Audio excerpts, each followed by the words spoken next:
Millennium Hindi व्याकरण तथा रचना 4। पाठ 20 कहानी लेखन। पढ़िए और समझिए। छोटे बच्चे कहानी सुनने में बहुत रुचि लेते हैं। कुछ लोग इस प्रकार से कहानी सुनाते हैं कि सुनने वाले के मन पर उसका बहुत प्रभाव पड़ता है। कहानी मनोरंजन के साथ साथ शिक्षा प्राप्त करने का भी महत्वपूर्ण साधन है। 1 किसान और सोने के अंडे। एक किसान था, वो बहुत मेहनती था। उसके पास सोने के अंडे देने वाली एक मुर्गी थी। वो प्रतिदिन सोने का एक अंडा दिया करती थी। किसान ऐसी मुर्गी पाकर बहुत प्रसन्न था। एक बार किसान के खेत में पैदावार अच्छी हुई। इतनी फसल हुई कि उसे बेचने के लिए शहर जाना पड़ा। किसान का बेटा बहुत लालची था। उसने देखा कि मुर्गी रोज एक सोने का अंडा देती है। वो सोचने लगा कि प्रतिदिन एक अंडा लेने से तो यह अच्छा है कि मैं मुर्गी को मारकर उसके पेट से सोने के सारे अंडे एक बार में ही निकाल लूं। बहुत सारे अंडों को देखकर पिताजी प्रसन्न हो जाएंगे।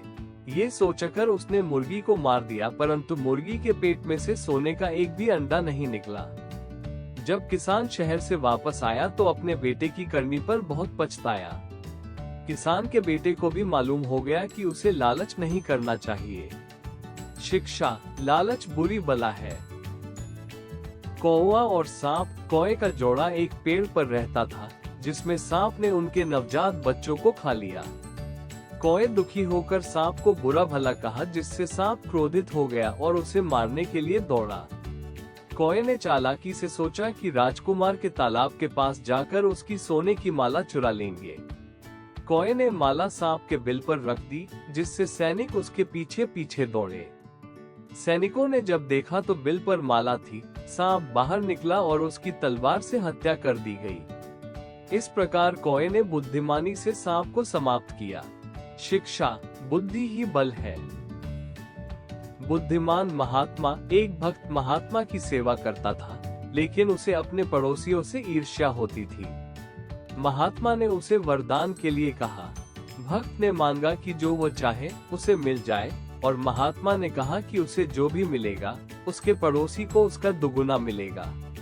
भक्त खुश होकर गया और धीरे धीरे अमीर होता गया, लेकिन पड़ोसी दुगुना अमीर। परेशान भक्त ने क्रोध में अपनी ओबे आंखें फोड़ ली, लेकिन अब वह देख नहीं सकता था कि पड़ोसी की 2 आंखें फूटी या 4। ये कहानी ईर्ष्या और संतोष की शिक्षा देती है। शिक्षा, ईर्ष्या से स्वयं को ही हानि होती है।